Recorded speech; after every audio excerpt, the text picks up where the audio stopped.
Kalau saya disebut mursyid, secara resmi kan saya tidak pernah mau menjadi mursyid, apalagi mursyid sudah menjadi lembaga yang agak bias di dalam pemahaman-pemahaman sosial. Jadi saya anti mursyid, cuma saya orang yang tidak bisa menanggung Anda, nasib Anda di akhirat di depan Allah Subhanahu wa taala. Maka yang saya lakukan itu ya tahap dan level yang kira-kira Allah kasih kepada saya, Allah pinjamkan. Jadi saya itu dari dulu kerjaannya itu merangkaikan, Mas.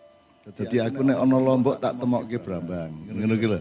Nek ono Uyah tak temokke apa Uyah. Ya sama Lombok. Pokoknya saya dari dulu di bidang apapun. Kemudian saya dianugerahi Allah karena saya suka mengumpulkan dan pada dasarnya seluruhnya ini adalah satu. Tidak pernah ada yang terpisah-pisah karena semua itu akan bertauhid dan ada tahap-tahap tauhid yang puncanya adalah tauhid ya Allah. Sesungguhnya manusia juga bertauhid satu sama lain menjadi umatan wahidatan, menjadi ya umatan wahidatan gitu ya. Nah, maka setiap kejadian-kejadian seperti ini sebenarnya irsyadnya adalah saya dibagiin oleh Allah untuk menjadi meeting point, bertemunya titik-titik yang semula tidak bersambung satu sama lain. Nah itu bisa terjadi pada politik, bisa terjadi pada persahabatan, bisa terjadi pada pengajian, bisa terjadi pada apapun saja. Jadi saya mohon dengan sangat kalau ada kata-kata mursyid, yang kata bendanya itu irsyad, itu sebenarnya bukan saya memiliki kemampuan, tapi memang kayak kimia kalau ono unsur opo, maka yang terserap adalah unsur yang ini sama ini kan gitu ya. Jadi itu sebenarnya takdir Allah dan komposisi yang diciptakan Allah saja. Jadi manusia tidak pernah punya apapun pada dirinya karena aslinya dia memang tidak ada. Jadi manusia itu cuma bagian dari distribusi Allah. Sebagaimana dokter kita tadi mengatakan saya bukan sedang mengakumulasi hikmah saya ini, mengakumulasi apa ya manfaat, tapi saya ini mendistribusikan manfaat. Jadi kalau Kiai Kanjeng kan dia tidak pernah merasa jadi pemusik dan itu betul-betul kesadarannya teman-teman Kiai Kanjeng. Tidak pernah merasa payu, tidak pernah merasa mereka itu berprestasi, mereka itu cuman merasa bahwa mereka itu diperjalankan oleh Allah. Diperjalankan itu kan tidak ada yang tidak. Air diperjalankan, angin diperjalankan, pohon diperjalankan. Salak diperjalankan sehingga terjadi pembuahan, kurma juga begitu. Jadi semua itu diperjalankan oleh Allah. Nah malam ini 6 orang ini sebenarnya adalah satu ini muhajirin satu sama lain.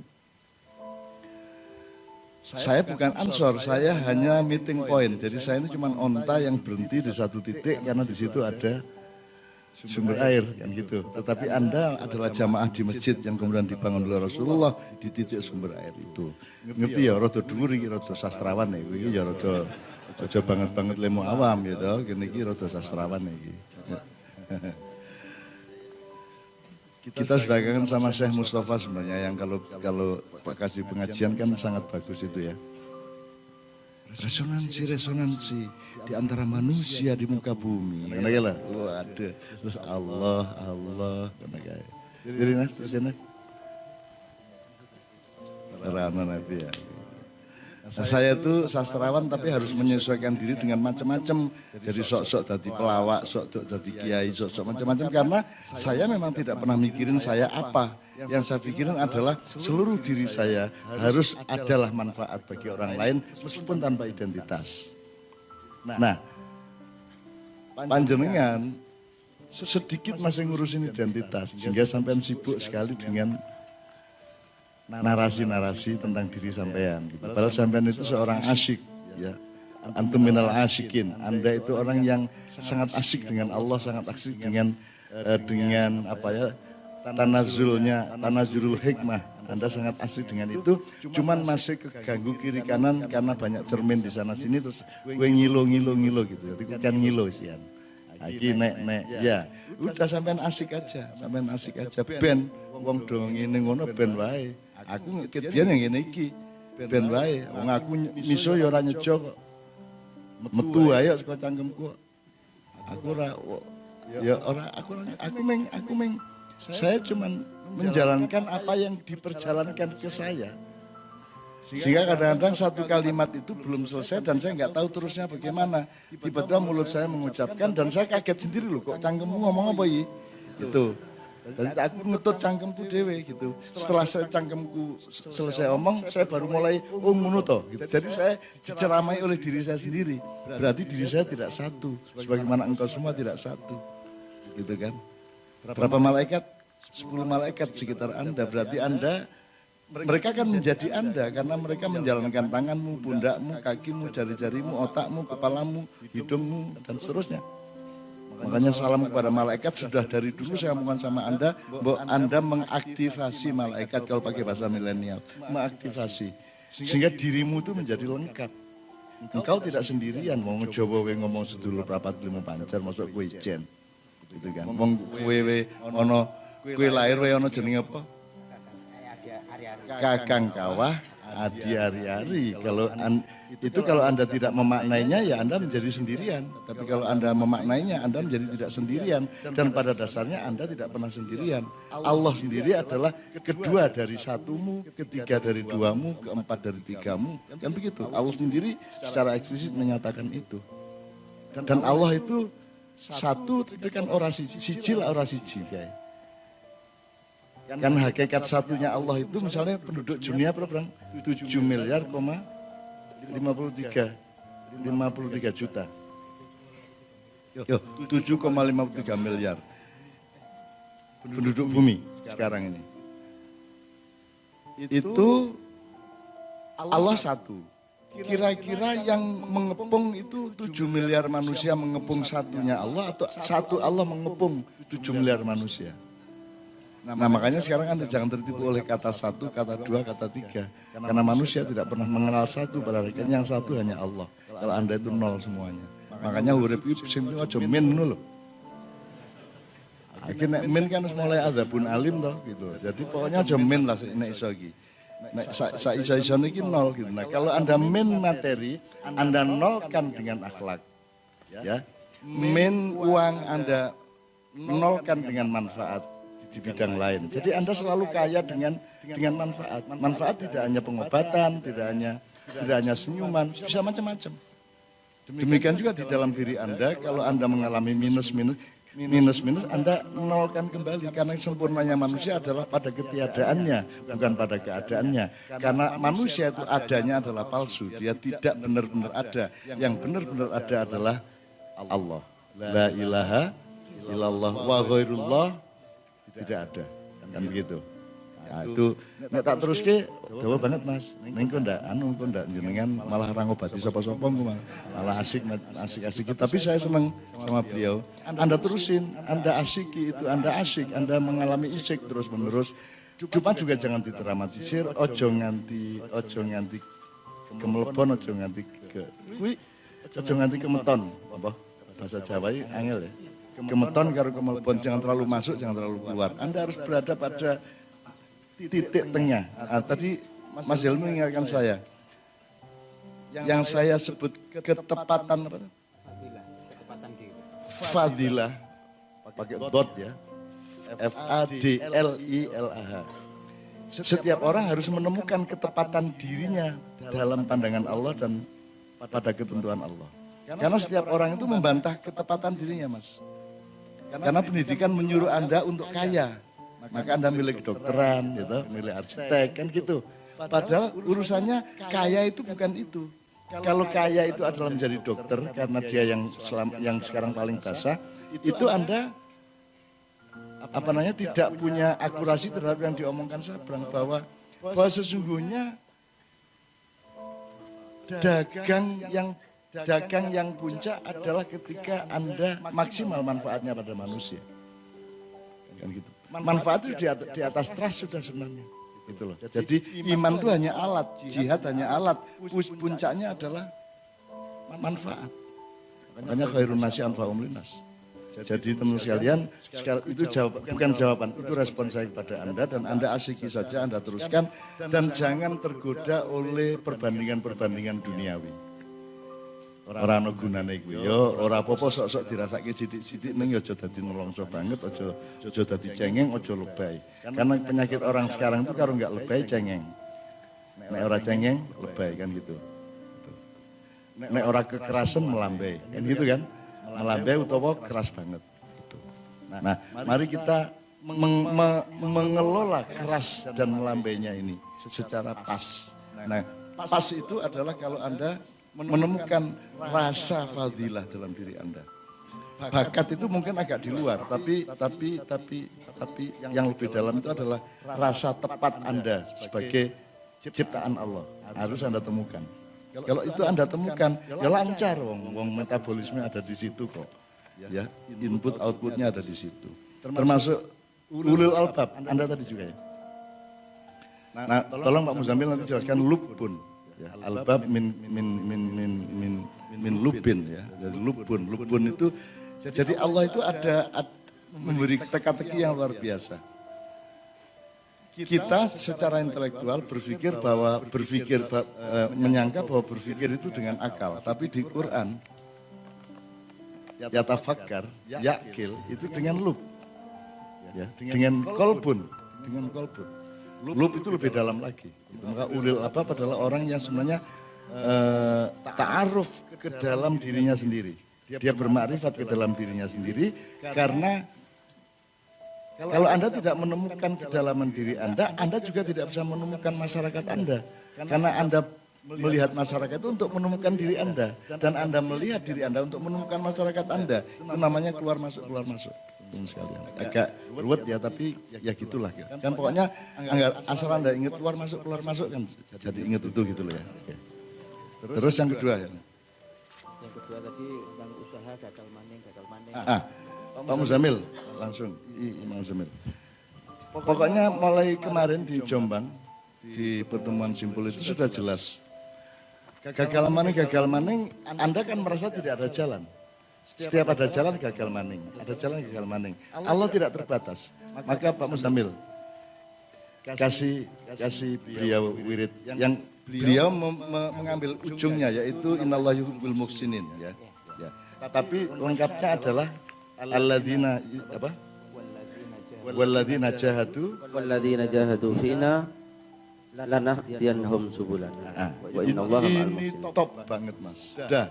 Kalau Anda jadi ini caranya supaya Anda memahami secara akliyah itu Anda rasakan dan nikmati secara ruhaniyah. Semakin Anda ruhaniyah, semakin akliyah, semakin ruhaniyah. Itu simbiosis mutualistik. Gitu Mas.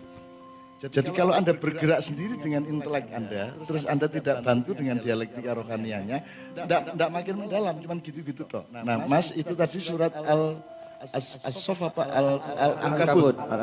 Al-Ankabut ayat 69. Ya. Al-Ankabut artinya lebah. Oh, apa ayat apa Pak? Al-Ankabut. Bahasa Indonesianya? Balaba. Oh balaba, kok laba-laba. Meduro kok laba-laba. Makanya saya kaget loh, kok laba-laba. Oh balaba.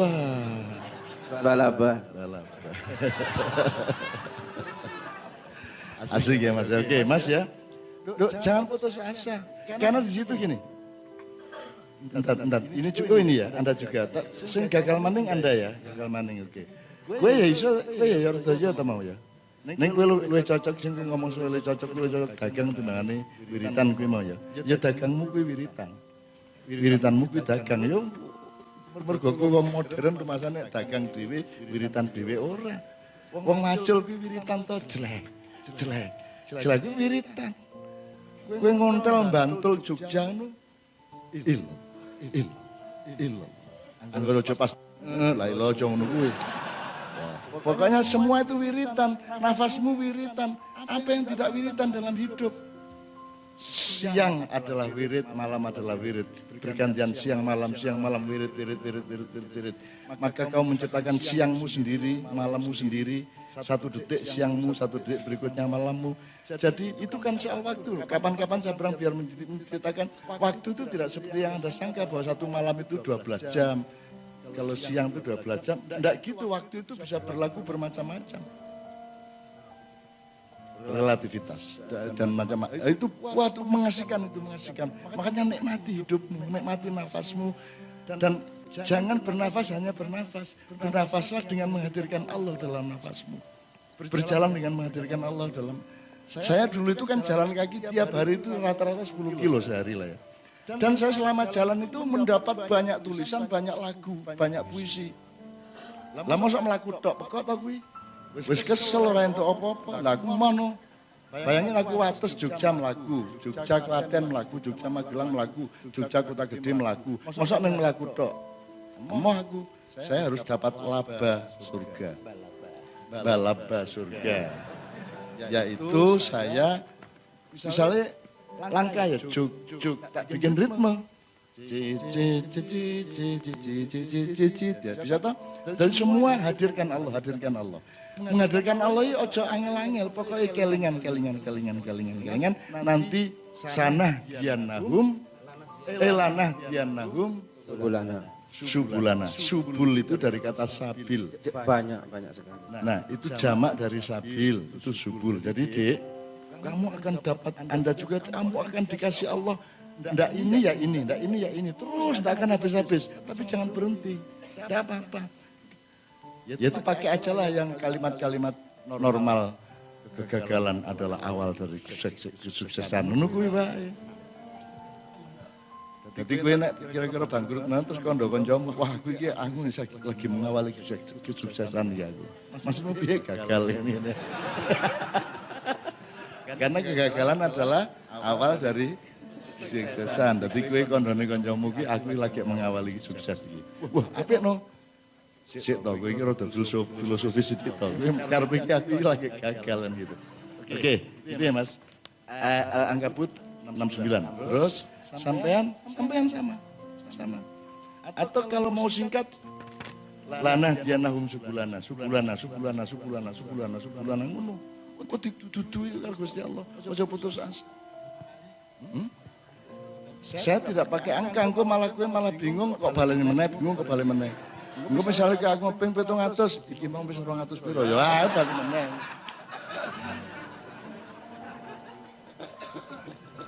Kamu kalau saya batasi tidak puas sebab kalau kamu sudah menikmati wirid, kamu tidak akan berhenti.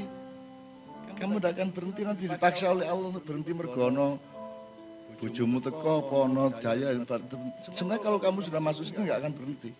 Maka kalau dibatasi malah membatasi. Jadi saikhlasmu. Nek kowe pas kuat banget kae iso nganti ping 1000, iso nganti ping piro. Tur nek wis kuwi wis ora leren-leren kowe gitu ya. Nanti setelah mulutmu berhenti hatimu. Setelah hatimu berhenti, pikiranmu berhenti, darahmu berhenti, nafasmu berhenti, detak sarafmu, detak nadimu. Terus dia ikut wiritan.